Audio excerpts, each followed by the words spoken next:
փոխ հարաբերությունները թեմայով զեկույց։ Խնդրեմ, պարոն Այվազյան։ Շնորհակալություն։ Նախ եւ առաջ ուզում եմ շնորհակալություն հայտնել բոլոր բանախոսներին, որոնք բավականին հանգամանալից կերպով ներկայացրեցին առկա հիմնախնդիրը եւ ես փորձեմ մի փոքր խնդիրը ներկայացնել հայեցակարգային տիրույթում եւ համապատասխանաբար լուծումներ առաջարկել ստեղծված այս հակամարտաբանական կոնֆլիկտային իրավիճակի հետ կապված։ Առաջին հերթին, երբ որ ասում ենք գոյություն ունի հակամարտություն պետության եւ եկեղեցու միջև, այս պարագայում անհրաժեշտ է դիտարկել ընդհանրապես պետության ծագումնաբանությունը եւ բոլորիս համար ակնհայտ է, որ առաջին իշխանությունները եղել են մեր մոլորակի վրա հոգեվոր իշխանությունները։ Հոգեվոր իշխանությունից հետո է փոխարինվել աշխարհիկ իշխանության եւ բնականաբար այս ծագումնաբանության առումով, եթե հակասություն կա, ապա աշխարհիկ իշխանությունը չի կարող հավասարը հավասարի հետ վիճաբանել հոգեվոր իշխանության հետ, առավել եւս մեր պարագայում, մեր հայկական պարագայում եւ սկսած դեռևս մեր թեկուս հայոց պատմության վերջին 1700 ամյա գործընթացներում մենք ինչ ենք տեսնում, որ հայաստանյաց առաքելական Սուրբ եկեղեցին ավելի մեծ առաքելություն է իրականացրել պետական, քան մեր պետականությունը եւ բավականին մոտ 700-ամյակ պետականության բացակայության պարագայում այդ գործառույթը իրականացրել է մեր եկեղեցին։ Հետևաբար այս պարագայում եւ ներկայում ելնելով մեր պատմական անցյալից հայաստանյաց առաքելական Սուրբ եկեղեցին ամբողջացնում է պետությունը, այսինքն եթե չլիներ առաքելական Սուրբ եկեղեցին, մեր պետականությունը ամբողջական չէր լինում։ Եվ բնականաբար քաղաքական հարաբերությունների առումով, երբ որ մենք խոսում ենք, որ եկեղեցին չի կարող զբաղվել քաղաքականությամբ, պարոն Դանելյանը այդ հարցը բարձրացրեց եւ փորձեմ ձեր թույլտվությամբ քաղաքականություն եզրույթը, որը որևէ իրավական ակտում ամրագրված չէ, տալ դրա օբյեկտիվ սահմանումը, որը կարող է բոլոր հարցերը, բոլոր խնդիրները իրենց տեղում դնել։ Քաղաքականություն կոչված օբյեկտիվորեն դա առաջնահերթությունների աստիճանակարգման արվեստն է։ Առաջնահերթությունների աստիճանակարգում, այսինքն եթե հանրության, պետության առջև կան ենթադրենք 1000 խնդիր, եթե կարողանում ես այդ 1000 խնդիրը դասավորել ըստ իրենց առաջնահերթության, նշանակում է, որ դու հաջողված ես քաղաքականության մեջ։ Եվ այս տրամաբանությամբ, եթե մի ամբողջ ազգ, մի ամբողջ հանրություն կանգնած է գոյութենաբանական սպառնալիքի առջև, եւ եթե այս պարագայում հայաստանյաց առաքելական Սուրբ եկեղեցին պետությանը ցույց չտա իր տեղը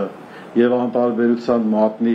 եւ այդ առաջնահերթությունները չհուշի, բնականաբար այստեղ կարող ենք խոսել, որ եկեղեցին իր դերակատարությունը ընդհանրապես չի կատարում։ Եվ այս առումով այո, եկեղեցին իրավունք ունի եւ պետությանը եւ հանրությանը ցույց տալ, որն է առաջնահերթությունը, ելնելով իր իմաստությունից, դարերից եկած իր առաքելությունից։ Սա առաջինը։ Մյուս հանգամանքը, երբ որ Արշակ Սրբազանը ներկայացրեց, որ եկեղեցուն քննադատում են առաջինը պատմամշակութային հուշարձանների պահպանության առումով եւ երկրորդը աղանդավորության դեմ պայքարի արդյունավետության առումով։ Այս խնդրին անդրադառնալով նշեմ, որ պատմամշակութային հուշարձանների եւ աղանդավորության դեմ պայքարի թիվ 1 պարտավորություն ունեցող սուբյեկտը դա պետությունն է։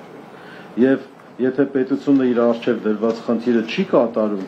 ապա չի կարելի այդ առումով մեղադրել եկեղեցուն։ Ուղղակի բերեմ մի պարզ օրինակ։ Մեր հայոց պատմության վերջին 1700 տարիների ընթացքում վերցնենք աշխարհիկ իշխանությունների թողած ինչ-որ շինություն, որը գոյություն չունի։ Չգիտեմ, նրանց պալատներ, նստավայրեր եւ այլն, բայց մեր համաշխարհային քաղաքակրթության մաս հանդիսանալու ապացույցը մեր եկեղեցիներն են, մեր սրբավայրերն են, որոնք հայոց եկեղեցին աչքի լույսի պես պահպանել է։ Ունենք դարերից եկած կառույցներ, որոնք այսօր ապացուցում են մեր հայկական ինքնությունը։ Եվ հետևաբար հենց սրանով էլ տեսնում ենք, որ եկեղեցին առավել քան բարձր մակարդակով իրականացնում է իր առջև դրված խնդիրները։ Ինչ վերաբերում է աղանդավորության դեմ պայքարին, այս առումով նշեմ, որ ցավոք սահմանադրությամբ ամրագրված հավատքի ազատության իրավունքը այնքան էլ ճիշտ չի մեկնաբանվում մեր օրերում։ Հավատքի ազատություն ամենևին չի նշանակում աղանդավորական կազմակերպությունների գոյություն, որովհետև սրբազան հայրերը կարծում եմ համաձայն կլինեն այս տեսակետի հետ, որ եկեղեցու կրոնի հիմնական գործողությունը, գործառույթը դա մարդկանց եւ հասարակության մեջ բարեպաշտություն ձևավորելն է եւ Աստծու նմանակ մարդու կերտումն է։ Իսկ հայաստանյաց առաքելական Սուրբ եկեղեցու գործառույթների մեջ դրան ավելացել է նաև հայկական ինքնության պահպանության խնդիրը։ Եվ հետևաբար մենք խղճի ազատության եւ կրոնական կազմակերպությունների մասին օրենքում չունենք այս ամենը եւ ըստ էության կրոնական կազմակերպություն լինելու, դառնալու կամ գրանցվելու հիմքում պետք է օրենսդիրը դնի բարեպաշտություն ձևավորելու գործառույթը։ Եթե տվյալ խմբավորումը այդ նպատակը չի հետապնդում, ապա դա կրոնական կազմակերպություն դիտարկվել չի կարող։ Ինչու եմ ես այս օրինակը բերում, որ այսօր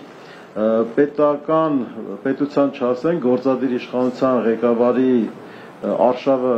հայոց եկեղեցու դեմ, առավելապես նաև նախընտրական թոհուբոհի շրջանակներում նպատակ է հետապնդում հաճոյանալ հենց աղանդավորներին եւ բնականաբար ինչու ոչ այդ ինտենսիվությամբ 18 թվականին, այլ այսօր, որովհետեւ 18 թվականից առ այսօր պետական կառույցների կողմից ակտիվ աշխատանք է տարվում հասարակությանը այլասերելու, հայոց ավանդական արժեքներից հեռացնելու եւ այսպես կոչված ազատական գաղափարներով տոգորելու, չգիտեմ, համասեռամոլությունից սկսած մնացած բոլոր հակամարտկային, հակաբարոյական երևույթներով եւ գուցեև մտածել են, որ արդեն հասարակությունը ընդունել է այդ հակաբարոյական արժեք համակարգը եւ կարող է իրենց աջակից լինել եկեղեցու դեմ պայքարում։ Բայց ինչպես տեսնում ենք, մեր հայ հասարակությունը այս առումով ըստ իսկ բավականին գտնվում է միաբան համակարծիք դերում եւ անհրաժեշտության դեպքում կարծում եմ, որ կարող է միանգամայն արագ օպերատիվ կերպով համախմբվել հայաստանյաց առաքելական Սուրբ եկեղեցու շուրջը եւ իշխանություններին ցույց տալ իրենց տեղը։ Ինչի համար եմ ասում, որտեղ իշխանությունը դա ժամանակավոր երևույթ է, տարբեր գործիչներ գնում եւ գալիս են, իսկ եկեղեցին ինքը հարատև երևույթ է, անգամ այն պարագայում, երբ որ չի լինում պետականությունը։ Եվ ձեր ուշադրությունն ու համբերությունը չչարաշահելու համար, որպես ավելի հեռանկարային լուծում, ինչի համար եմ ասում, որտեղ արդիական է նաև իշխանությունների կողմից առաջ քաշած նոր սահմանադրություն ընդունելու այս գաղափարը, եւ կարծում եմ, որ այսօր Հայաստանի Հանրապետությունը ունի նոր սահմանադրություն ընդունելու անհրաժեշտություն, բայց ոչ թե իհարկե իշխանությունների առաջարկած ձևաչափով կամ ոչ թե նրա համար, որ գործող սահմանադրությունը որակական առումներով իրեն չի արդարացնում, այլ անհրաժեշտ է հայեցակարգային նոր մոտեցմամբ, այսինքն համահայկական սահմանադրություն։ Սահմանադրություն, որը կլինի համայն հայության համար։